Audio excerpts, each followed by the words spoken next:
Okay, I've been fighting a weird lifter tick on the driver's side ever since I've got this thing fired back up. The only thing that's new in this engine was lifters and 1.6 ratio rocker arms. Instead of pulling the intake and going to the lifter, I've taken all the 1.6 rockers off both sides, and I have gone back to the stock 1.5 ratio rockers. I don't know what difference that's gonna make, so that intake's gonna have to come off if it is a lifter. So, last ditch effort to not put a lifter in it was to put the stock rocker arms back on. We're gonna fire it up and see what happens. Here goes nothing.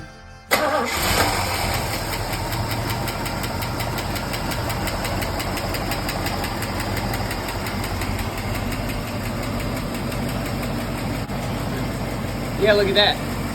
That lifter tick is gone with 1.5 rockers. I don't know what the difference is, but 1.6 rockers, bad. 1.5 rockers, good. I am so glad I don't have to pull that intake.